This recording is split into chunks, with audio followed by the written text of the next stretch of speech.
হয়েছে কি, একটা লোক একটা ওয়াজ শুনেছে, আল্লাহ মানুষকে খাইতে দেয়। কে খাইতে দেয়? ও চলে গেছে একটা গাছে, মাঠে ময়দানে একটা গাছ আছে, গাছে চড়ে গেছে। আল্লাহ কেমন করে খাইতে দিবে? আল্লাহ কেমন করে খাইতে দিবে? 9টা হয়ে গেল, 10টা হয়ে গেল, লোকজনের কোনো খবর নেই। 12টা হয়ে গেল, পেট পো করছে ভোগের জ্বালাতে।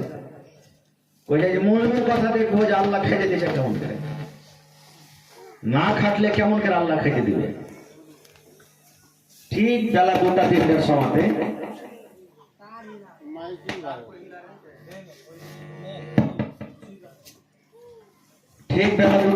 সময়তে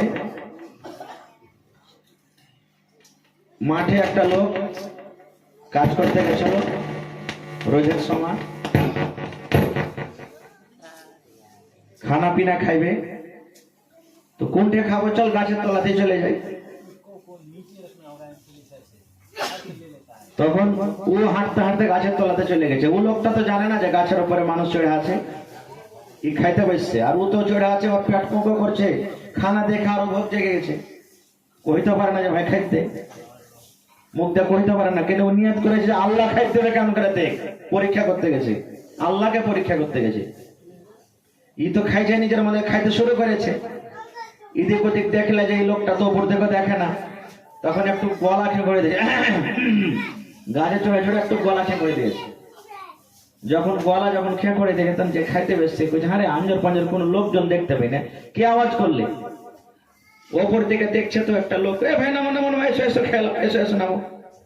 নামলো, নেমের কেন তখন খাওয়া দাওয়া যখন এসে, তুই গাছে চড়ে কি করছিলে? কইছে ভাই রে, আল্লাহ তো খাইতে দিলে কিন্তু হু করে দিয়ে দিলে, মানে আল্লাহ খাইতে দিলে কিন্তু হু করে দিয়ে দিলে। বিনা হারকাতে আল্লাহ বরকত দিবেন। একটা পাখি দেখেন, জমিন কার আছে? মানুষের। মানুষ সারা দুনিয়াতে কোন জিনিসের জমিন জায়গা আছে? গরুর জমিন নাই, ছাগলের নাই, বকরির নাই, পোখালি নাই, কাহারির জমিন নাই।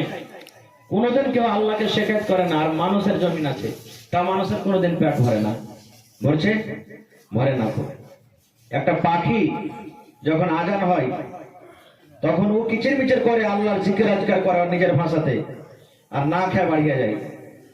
আল্লাহ বলছেন সন্ধ্যাবেলাতে যখন আসে নিজেরও পেট ভরে, আর ওর ভাষাতে যে ওর বাচ্চা আছে ওরও জন্য খোরাকি আমি।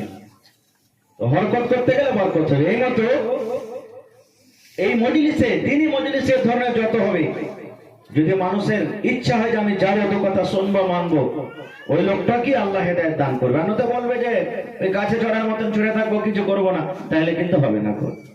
ভাই যা হোক, ধন্যবাদ জানাচ্ছি, আপনারা খুব সুন্দরভাবে এসে বসেছেন।